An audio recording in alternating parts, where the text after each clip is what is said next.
this over here. So I look here instead of over there. Good afternoon, everyone.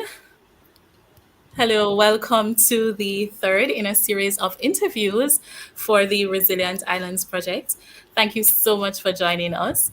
My name is Travisa da Silva, and I am the Communications Officer for the International Federation of Red Cross and Red Crescent Societies, IFRC, in the Dutch and English speaking Caribbean. Now, today we're going to be zooming in on what's happening in Jamaica with the Resilient Islands Project. And you would have already heard from our previous live about the Resilient Islands Project overall. But today we're going to be looking at the specific activities here in Jamaica.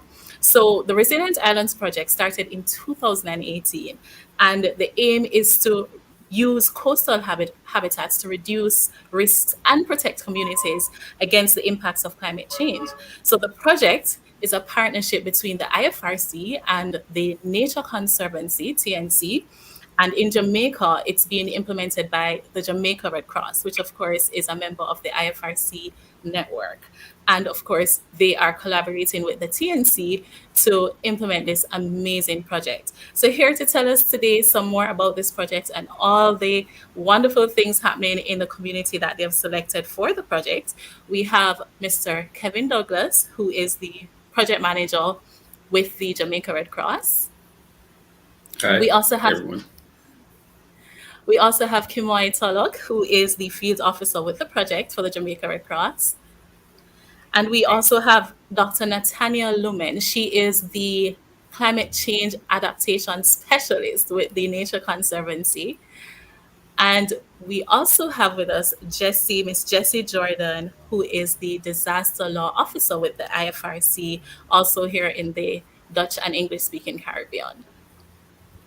All right, welcome to you all, and thank you so much for joining us for this discussion.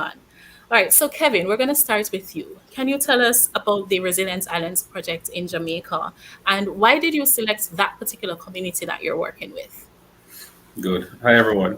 As you said, we launched in 2018 here in Jamaica. And of course, Resilient Islands was one of those projects that did not have pre-selected communities or areas in which to work. And so we needed an objective means of selecting that community to work with.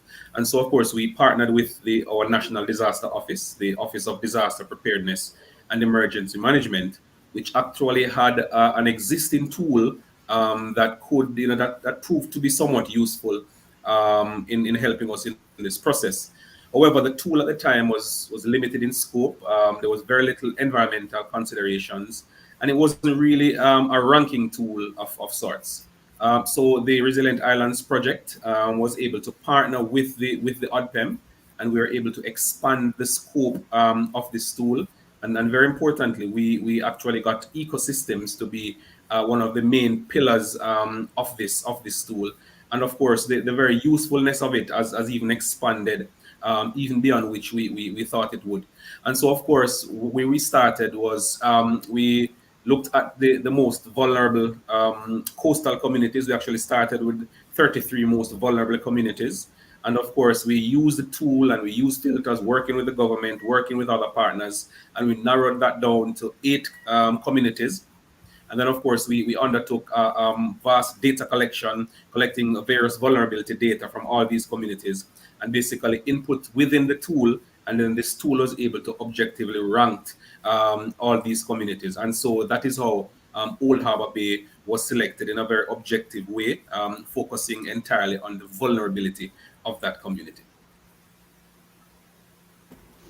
Interesting. And what can you tell us a bit about what you've been doing? What's the overall aim of working with the Old Arbor Bay community through the RI project? Right. Of course, the overall aim of the RI project is to reduce the vulnerabilities of the community, and of course, to increase or boost their adaptive capacity to climate change. Old Harbour Bay is the largest fishing community in Jamaica, and of course, is very, very vulnerable, particularly to hurricanes and storms and many other climate-induced threats. And so, the main aim of working with them is, of course, to increase their adaptive capacity, and of course find a way now to leverage the power and the benefits of nature-based solutions, natural solutions, in helping to increase their adaptive capacity, but also to reduce their risks to disasters. Thank you. Sounds awesome. Kimoi, can you explain to us what are some of the actual activities that are being done in Old Arbor Bay through the RI project? Okay, so currently some of the activities being implemented under the Resilient Islands project in Old Arbor Bay would include some capacity building campaign at the community level. So this would so we have an ongoing community awareness building that is geared towards increasing the knowledge around ecosystems, climate change, disaster preparedness, and risk reduction. So we started out with a knowledge, attitudes, and practices survey, and then we tailored our campaign around that. So we used a WhatsApp group to engage the community members. So we used that group to disseminate information on the project itself and to share videos that we have developed about climate change and the ecosystems. We also created posters that looked at the different ecosystems present in the community and the benefits that they provide to the community and how the persons living there could help to protect these ecosystems. We also try to work with the community in whatever initiatives that they're doing. So in the recent times, we partnered with the Voice of Old Arbor Bay, who did a youth summer intervention program, and we had the privilege of joining that program, so we could share the information on the ecosystems and the work that the Resilient Islands is doing in the community with the participants of that program. And in a couple weeks ago, we completed a set of first aid trainings. So we had over 60 persons trained in first aid and CPR. And we are also collaborating with the community members to implement and to develop and implement micro projects that would help to build their community resilience. We also have some ongoing mangrove exploration missions to determine sites for restoration in partnership with the University of the West Indies. And we are also finalizing with the community disaster response team for retraining and strengthening of this group. Wow, that's a lot of work, Kimwai. So thank you so much for all that you have been doing on the ground. And I have actually been out with the team on several occasions, and I've seen how well the community itself is also, they're just pretty much very welcoming to the RI projects and the activities. So Kevin, can you tell us a little bit more about what that reception from the community members has been like? Kevin, you're muted. Thanks. Yeah, sorry. Yeah, so generally the feedback has been very, very positive. The community has been very welcoming. However, in the initial phase, of course, they were a little bit skeptical, largely because many organizations would have come, before us, and of course, in some cases, may have been unfulfilled promises and so on. But of course, we were able to work through that. We spent a very long time trying to engage the community. So the engagement and connecting with the community was a very, very important part of what we did. And so, of course, we would have participated in many community activities and just, try to be with the community in reaching them and bonding with them. And so we have had very, very great support from the community, particularly during the enhanced vulnerability and capacity assessment process. Of course, the members of the community were very excited to be a part of this. Many of them would have learned and developed their knowledge about the history of their community and basically the implementation of all the various tools. And so definitely the support has been very, very good.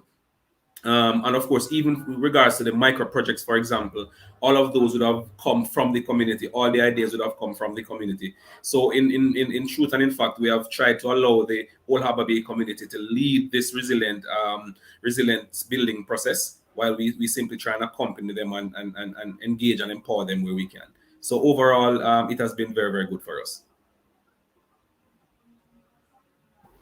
All right, awesome. Kimoy, let's go back to you. Can you tell us a little bit about the differences that you have noticed? Because you must have been seeing some differences in the community through all this amazing work that you've been doing. Can you tell us a bit more about these? Okay. So as we move throughout the life cycle of the project and the assessments and the capacity building sessions that we do with the community members, we have noticed that there's a gradual increase in the knowledge about the ecosystems present in the community and an increased awareness of the benefits that these ecosystems provide and how important it is to protect these ecosystems. We also realize that persons are more aware of their community's history, including the hazards and the collective impacts and threats that impact the community, not just at the household level, but at a broader community level. But what we have noticed is that there are some persons who are not fully aware of how they can help to protect these ecosystems in the community. So we are still working with them to see how best we, we can improve this knowledge around that. Right. And I can imagine that we do still have a good amount of work to be done, but what you have accomplished so far is certainly amazing. Now we want to look at the policy perspective, and we're going to bring in Jesse right now. So Jesse, can you tell us specifically what role does the policy team play in the RI project? Yes, thank you so much, Teresa. And so I like to think of the policy component as a bit of the backbone in terms of how the project can function. And why I say that is because the policy and advocacy component is a little bit more of the background to things that are happening, but it provides an enabling environment to incorporate and promote nature-based solutions. So what it is that the idea is you need strong laws and policies in order to increase initiatives in disaster risk reduction and climate change adaptation, and of course to promote nature-based solutions. And so, having said that, in order to, of course, strengthen these laws and policies, what the policy component does is that we first look at what is the state of play of the law at the point in time. How does the law currently incorporate nature-based solutions? Does it incorporate it at all? What are the gaps and what are the strengths? And upon looking at that, at the overview of what the legal and institutional framework looks like, then we can examine, okay, well, there's a gap here. Perhaps we can make recommendations for improvement. And so in addition to just looking at what exists, we look to see what recommendations can be put forward to improve the existing framework. And then upon doing that, we don't just want to say, okay, let's do this. We have to understand how to do it. And so in addition to doing developing recommendations, we also develop an action plan to see how we can implement those recommendations and also an advocacy strategy because just saying that we want to implement something doesn't mean that it's going to be implemented. We have to also advocate for the implementation of those recommendations, advocate to persons who can make the change, the policymakers. And so this is also the role of the policy and advocacy component of the project. And on top of that, we also want to equip our team with the skills to be able to advocate for these changes. And part of the role of the policy component as well is to strengthen the skills of the team in legislative advocacy. And so we also did some training as well with our team members. And so we try to do an all around approach in terms of How do we meet this overall objective to strengthen laws and policies in disaster risk reduction, climate change adaptation, and at the same time incorporate nature-based solutions? Thank you, Jesse. And it's amazing to hear that all of that work is going on the back end because, of course, while the team is out there on the ground doing this work, we do need the laws and the policies put in place to enforce and allow for these actions to work. So it's amazing to hear all of that work going on from the policy perspective. But we also have the science perspective as well, which plays a large part, a large role in the project. So, Natania, could you tell us a bit more about the role of the science team and what are some of the achievements that the science team has done so far in Jamaica? Thanks, Trevor. So, for us, we wanted to implement a novel project. Resilient Islands project is using nature-based solutions to address coastal resilient issues. Most of us know that nature-based solutions is a relatively new concept, is not yet tested. So we needed to be able to develop tools that will allow for replication of whatever methodologies we have, not just for our project, but to put tools out there within the bigger space that other projects could emulate and model what we're doing, but also that our partners and our government entities would be able to replicate what we're doing and have similar output.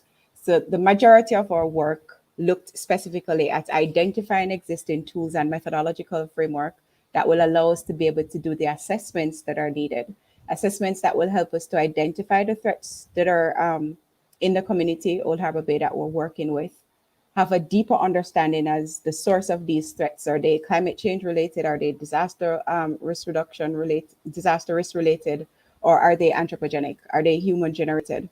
So we worked with our partners, the IFRC, to improve some of their existing tools that they had to include nature-based solutions, more environmental considerations, ecosystem-based adaptation variables. But we also saw the need to improve a broader component about climate change. A lot of our work across the Caribbean looks at climate change from a mitigative perspective, but RI looks at adaptation as well as mitigation. So we needed to refine those existing tools to include lenses that will allow us to do more adaptation work because nature-based solutions fall along the lines of adaptation work. So in doing that, we augmented a few tools that exist, but we also recognize that there is an absence of tools at a community level that will allow community members to better understand their unique vulnerabilities, identify the ecosystems within their space, and be able to form an opinion about, the benefits these ecosystems bring to their space, how they could coexist with the ecosystems and use them in a sustainable way. With that said, one of the tools that we developed under the RI project, we refer to as the CAN checklist. That is communities adapting with nature. CAN, communities adapting with nature. So that checklist we could implement at a community level where we work with community members to kind of like do a walkthrough observation and assessment. Using the checklist, how could we identify the different ecosystems within our space or environment?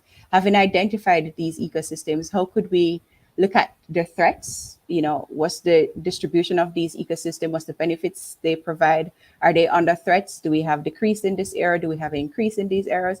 So we're able to develop tools that were able to help us to gather the baseline data that we need. But also we used science in a novel way to be able to unearth more baseline data. So a lot of the issues that we encountered when we just started is just that issue of we don't have the data, or the data is too expensive to collect. So we developed ingenious ways in which we could collect the data and, of course, make it open source for other persons to be able to use it. So in addition to the CAN, for example, we completed bathymetry surveys that will allow us to understand the shoreline configuration of Old Harbor Bay. A lot of persons told us it's experiencing erosion, but we didn't have the data to suggest if it is indeed eroding, at what rate is it eroding, and what are the contributing factors of erosion. So we looked at we did some bathymetry mapping. Like I said, it's an ecosystem-based project using nature to solve the issues that exist. So we also needed to be able to identify the ecosystems that exist in the area. So we did some benthic mapping for marine life that was taking place offshore. And we did some drop cams there to be able to understand what exists beneath the surface of the water. So on land, we did some drone mapping. We needed to collect data rapidly and fast over a short space of time. So we deployed some drones and we did some drone mapping as well. And we also undertook what we refer to as a rapid ecological assessment that will give us an overall idea of what's happening within the space. Like I said, what are the threats and how could we put solutions in place to address these threats that are operating in this space. Another thing that we did, we used all this information, having done these assessments, to create what we refer to as a portfolio of nature-based solutions. So we're here with the community members and we're advocating the use of nature. But how could we demonstrate to them what these solutions are and how they're going to be able to get shoreline protection or reduced erosions or increase livelihood benefits from these? So we developed with them a portfolio of nature-based solution. These solutions, the project comprised 7 solutions for the community where it identified the different threats that were unearthed, as well as proposed solutions to ameliorate each of the threats that were identified. I'll also leave Kevin to walk us through some of the other stuff that IFRC was more instrumental and the Jamaica Red Cross in helping us to achieve as well. Okay, great. And it's amazing to hear all of those scientific work being done in terms of the project, because of course this is a crucial part of ensuring that all the different activities that need to be done. And you would have seen a picture of the team, the Resilient Islands team, both members of TNC and Jamaica Red Cross, out on the boat. And this was when you were doing the bathymetry mapping, I believe, Nathaniel. Yes, we were using on that particular day we used the drop cams. So we combined both. We did the benthic mapping on that day as well as some bathymetry. Bathymetry basically you go out in the boat and you move from one end of the coastline, just going in parallel lines across the shore, dropping your cameras and mapping your shoreline distance. So we're able to identify what's the drop off for the particular area, and that will help us to model wave movement coming into the shoreline as well to determine if we're experiencing the rates of erosion that we heard were taking place in the community, but also to be able to understand what are the other variables that are at play in the Old Harbor Bay space. Awesome. And I'm happy you explained what it means, because there are some of us who are like, what? Battery what? All right. So thank you for that. All right. So Kevin, can you tell us about some of the other achievements that were done by the RI project? Right. So as Nathania mentioned, that the project is novel, the project is new. And so therefore capacity building was one of those very, very critical areas which we needed to focus on for our own selves, our own volunteers, and also for the government. So for example, we conducted geographic information systems and drone mapping training for government agencies and other partners. So in dialogue, the government would have expressed that there are capacity gaps, for example, within this area. Many government ministries desire to move into this kind of data collection, but of course they lacked the capacity. And so we undertook that training and capacity building for the government and for our partners. And very importantly, I mentioned earlier the vulnerability ranking index tool that we developed with the UDPEM. And so there was a major gap in Jamaica and of course in many other Caribbean countries as well, where once investment is to come into a country to be invested within communities, sometimes there's a lack of an objective means of selecting these communities. And so we started with the UDPEM, with the vulnerability ranking index tool, which has now been expanded into the national vulnerability ranking index tool. So in other words, the National Disaster Office has now expanded this tool to be used nationally. So the RI project was the initial use of it, but it has now broadened into a national tool, which not only will allow the UDPEM and other donors and other government agencies to objectively select communities, but it also helps the country in meeting international reporting commitments under the various conventions and so on that we're a part of.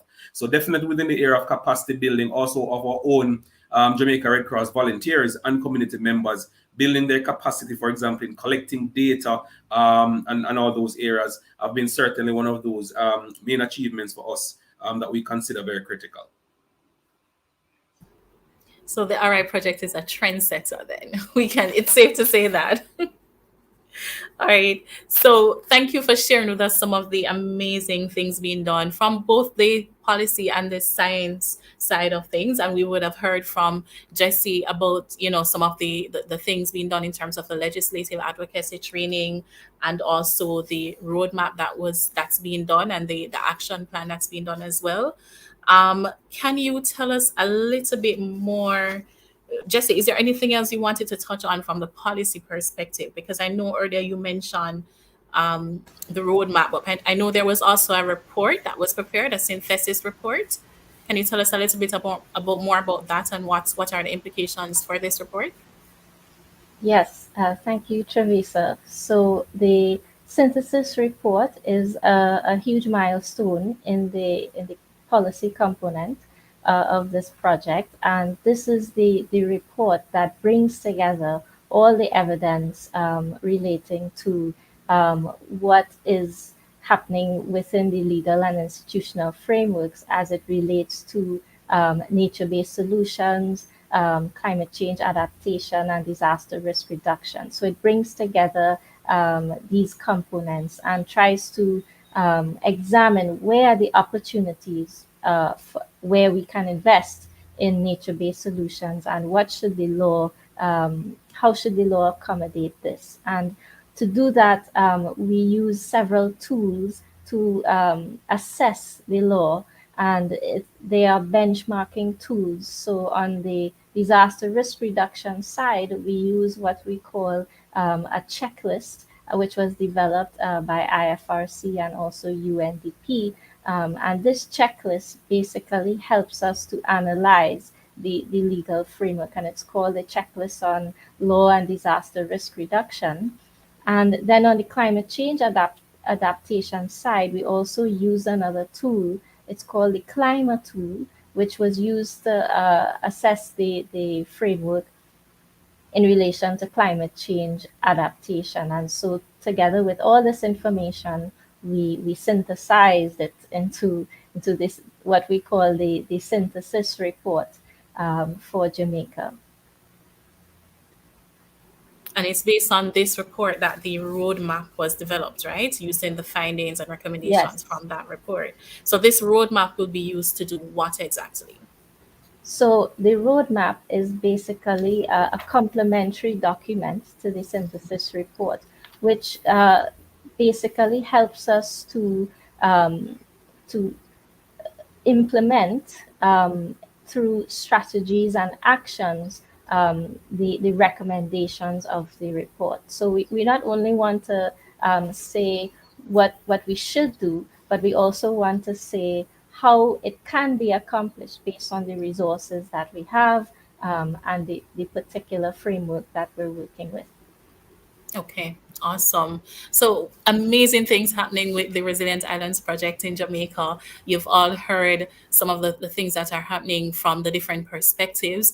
But what we want to know is, what are some of the upcoming projects that will happen, in the next few months going into next year? Because I believe this project, it goes into next year. So can you tell us, Natania, what are some of the upcoming projects that we can expect to see happening?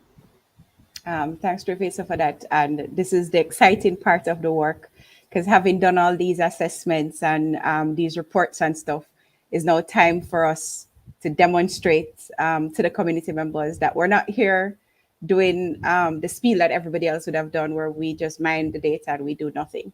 So we're now at the junction where we want to implement what we refer to as micro projects. These projects were put forward to us by the community members through many of our focus group discussions and community engagement sessions. So, for example, they've shared with us a need to establish an emergency search and rescue fund for fisher folks.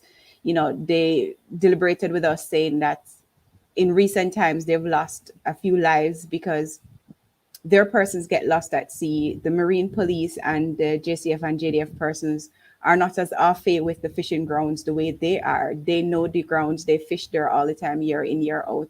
And they believe if they have such an emergency fund, they themselves could begin to take on the task of searching for their loved ones. So we'd have less lives lost. We're also thinking to implement a solar lighting project for the fishing arcade as well as the fishing beach.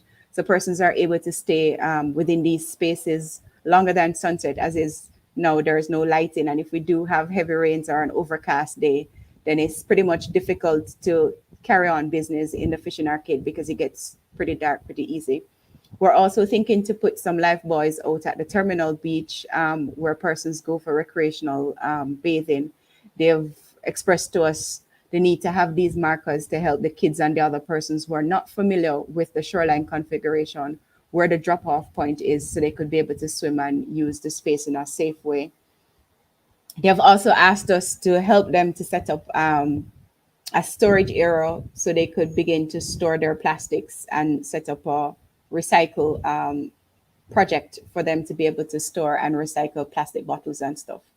Additionally, having deployed all these scientific tools and technologies and developed the portfolio of nature-based solutions, we now are going to implement these nature-based solutions. So one of the areas that we're working in, we're looking to reestablish a mangrove stock in the fishing beach area.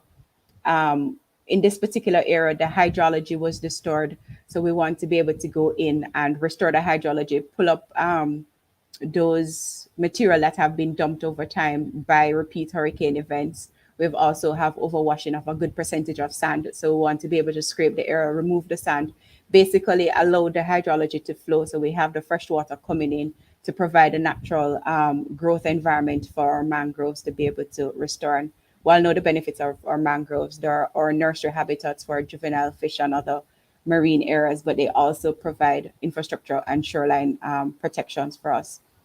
We And you, also you have recently planted some mangroves, right? At one of those sites that you mentioned. Right, that was a test site for us. So we wanted to be able to determine the flow of water within that particular space, the type of mangroves that exist within the space, the salinity of the area, and what would be the best mangrove to basically restore in this particular area. So we did a test planting endeavor where we dropped a few and we're watching them. So for the next 2 to 3 months, we're going to see what the movement is like using loggers in this area to see, is this a feasible area or not? So we're waiting excitedly for what that's going to show for us. Another thing we have to do, we started with a knowledge, attitudes, and practice survey. Kimoy had shared that with us earlier. But that gave us a baseline idea of where we are in terms of persons' knowledge about ecosystems, their perceptions. A lot of them cut down the mangroves because they think they're just annoying. They allow for the breeding of mosquitoes and stuff, and understand the practices behind these, bad habits. So we've been doing a lot of community engagement and capacity building, like Kevin had said. So we now want to go back in to understand, is there a change in this knowledge? Are persons more receptive of what we're doing? Do they have better understanding how to care for and live with these ecosystems?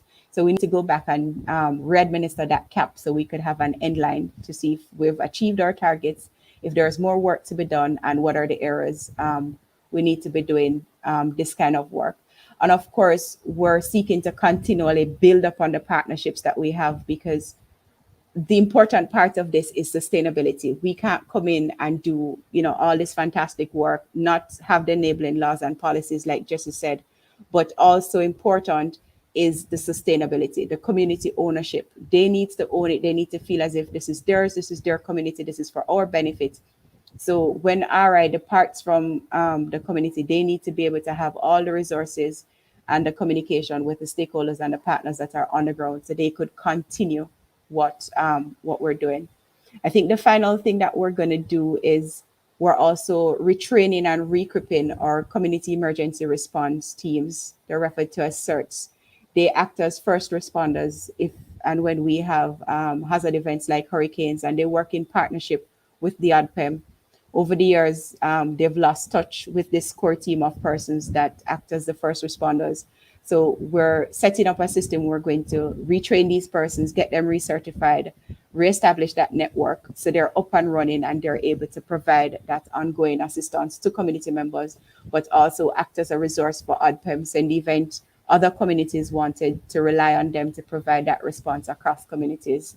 That also exists for them. Sounds amazing. And you've pretty much answered what my next question would have been, which looks at what happens after the project ends. But you mentioned the training, which is a good part of it, because at least you're training them so that even after the RI project wraps up, they are already trained and equipped with the skills and resources that they need to carry on these activities, right? And Kevin, you mentioned earlier when we were talking about a resilience action roadmap. Can you tell us a bit more about that, and how will that help after the project has ended? Right. So we are developing a resilience action plan, which basically, so Nathaniel would have outlined all the various assessments and so on. So very rich scientific data would have been, gathered throughout this project. Of course, that those will form a very solid foundation that government or anyone else are able to use. So the resilience action plan, or even the suite of nature-based solutions that Natanya mentioned, we have now begun to get interest, for example, from other partners, from other NGOs, from other entities within Jamaica, who would want to use that suite of nature-based solutions that we have developed, to secure funding, as well as to even increase the implementation.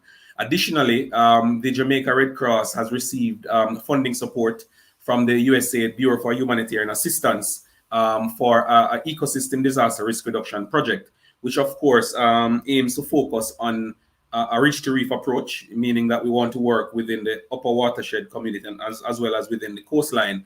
But of course, because of all the work that has been done under the Resilient Islands project in Old Harbour Bay, the decision has been taken to continue the project, the ECO-DRR project in Old Harbour Bay. And then, of course, because of so much work that has been done, that project is able to begin immediately with implementation. And any other partner, for example, who comes along now would be able to invest funding and so on directly into the implementation of nature-based solutions because of the very solid foundation that would have been laid by RI. That sounds wonderful. And of course, with any project, we have to look at the sustainability of it. So I'm happy to hear that that is certainly being looked at in this project. What main lesson have you learned from this project, though? Can anyone share what has been the main lesson that you've learned? Well, I think one of the main lessons we have learned is that nature-based solutions and ecosystem-based adaptation work cannot just be about the natural environment. The community is key and central to that. And so therefore, having the community at the center is very, very, very critical. And of course, we have also learned as well, do not underestimate the community. So of course, we're doing a lot of scientific work and so on. And so sometimes there may be the notion that they can't understand or they can't really participate. And so therefore they can't lead the process. We have found that that really is not so, that the community, once they are placed centrally, they're able to assume that role of leadership. And of course, allows us to accompany and enable them. Because of course, without that, then we run the risk of losing any sustainability or any interventions that we would have put in. So definitely having the community at the center leading the process is very, very true and very, very workable. And it is the best way to ensure success in projects like these. That is indeed a very valuable lesson for anything at all that we're doing. Once we're working with communities, they need to be at the center. The community members need to be at the center. So that's indeed a very valuable lesson. This is where we come to an end. Thank you so much for all that you have shared with us about the wonderful work that you're doing in the Resilient Islands project there in Jamaica. And we just want to say congratulations to the entire team and keep up the good work. And of course, for persons who have joined us, if you need additional information on what's being done on the Resilient Islands project, you can visit the Jamaica Red Cross social media pages. They're on Facebook, Twitter, and Instagram. Or you can visit the Nature Conservancy website, which is nature www.nature.org, www.nature.org, or you can visit their social media pages as well. On Instagram, you can visit nature_org or nature_Caribbean. And of course, you can visit the IFRC pages. So we have the IFRC website, www.ifrc.org, and you can visit the IFRC and CADRIM pages on Facebook, Instagram, and Twitter. So there you have it. You've heard so much about the Resilient Islands project here in Jamaica. But make sure you stay tuned to our YouTube channel, IFRC America's Communication Zone, to hear more work about what's been done in the other Caribbean islands on the Resilient Islands project. We'll have more lives. We have Grenada coming up. We have Dominican Republic coming up. So make sure you stay tuned to all our social media pages.